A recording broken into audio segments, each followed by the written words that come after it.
Martin, a new term, welcome. It's good to see you again. As I was coming in this morning, I noticed a lot of signs saying University of Plymouth this way, pointing the arrows, and that's relevant for us, isn't it? Because, of course, during the summer we had our sixth form results. So tell us about that. Yeah, okay. I mean, first of all, welcome to a new term. I feel like I've been here about 3 years, let alone 2 or 3 weeks. Yeah, it is. I noticed on the way in as well, signing students. I also saw it in Exeter when I set off this morning. So very, very big weekend for students going back. And I know we talked on results days, but our sixth formers, the vast majority got to their first choice destination. And they're going all over the country, not just Plymouth and Exeter.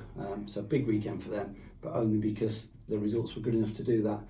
And I was quite inspired this week by one of our new Year 13s talking about aiming to get a place at Harvard University next year. So, you know, that's a bit beyond Plymouth. So we're getting there. And I'm only really it's kind of just sinking in how good the results were.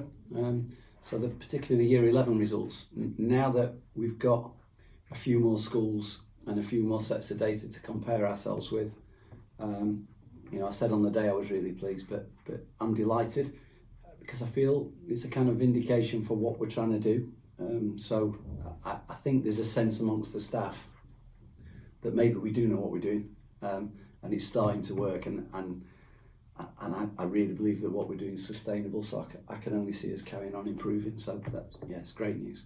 Not only that, we make a fuss of these people because they're a good role model, if you like. I don't like the phrase, but they're a good role model for the people coming through underneath them, aren't they? They are, and for the last few years, our Year 11s, we've kind of drilled that part of being Year 11 is to make sure the Year 7s and 8s can see what it's all about. And the sixth formers have taken that through. So our upper end at the school, Year 10, 11, 12, 13, they are fantastic role models.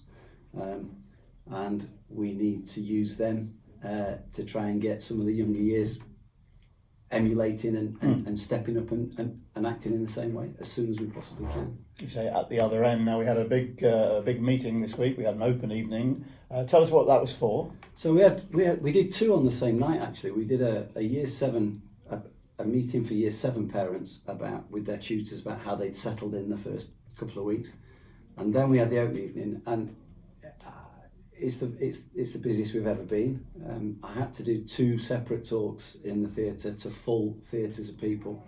Just to interject, these are for parents and carers of Year 5, Year 6. These are Year 5 and Year 6 who are looking to see whether they want to send their students to Lipson. So it really was a phenomenal event.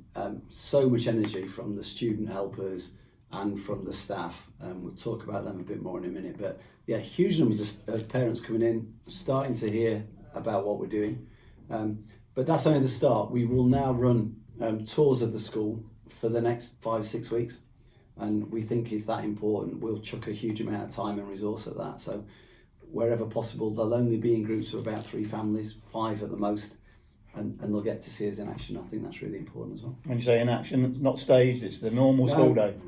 Same old line as always. I can't hide 1,100 kids, and nor would I want to. So they get into classrooms, they talk to teachers, they talk to the students, and they get a real feel for what it's like. We'll pop the details of the tours on the end of this video. But you mentioned the students who helped you on that evening. Yeah. You've got your first Hot Chocolate Friday. Yeah, Hot Chocolate Friday. We're going to need a wide lens camera. Somebody's idea was to invite them all. The Year 11 helpers, actually, they got something different because we didn't want to take them out of lessons. So they've got chip vouchers for Friday Chip Day. And I think I've got 40 or 50 students coming to see me after lesson 5, end of lesson 5. And that's just for me to say thank you because they represented us brilliantly on Tuesday. Just tell us a little bit of what they did on Tuesday. Well, they some of them were in the subject areas, so they'd be helping out in science or in maths and demonstrating the kind of things we do. Some of them were on the door, some of them were in the car park greeting people as they got out of the cars. Perhaps most importantly though, we trust them to do the tours. So the tours around the school aren't just with the teachers or senior leaders. We tend to have 2 or 3 students attached to that, and I think that's important because it means the parents can talk to them about what it's really like. Brilliant. And just to round off, you said maybe saving the best till last. The staff have been magnificent and a very, very busy start to the term. Yeah, you know what I'm like, Rick. I don't always plan things. So they always say it's quite difficult following me on a presentation because if I don't know what I'm going to say, how do they know? I found myself talking to the parents on Tuesday night and I said to them, I've been doing the job a long time. Some would say maybe too long. But I think I've probably assembled the best group of staff I've ever had around me, starting with my leadership team, the middle leaders in the school, but the teachers, the support staff. I just think we've got an exceptional group of people now, and I cannot thank them enough. We've chucked the kitchen sink at them in the first 2 weeks, because you know what I'm like, I'm restless. We did quite well last year, but I want to do even better. We're asking them to take on quite a few new ideas, and they've just responded brilliantly, whether that's people in the classroom, people supporting the people in the classroom. So I do want to finish this week by thanking the teachers and just reminding them that they are valued. I want Lipson to be the best place in the Southwest for them to come to work, and I won't rest until I think we're getting there. But I can't thank them enough. They're a brilliant group of people. I hope they go away and have a lovely weekend, because they've earned it this week. Thank you very much. Thank you.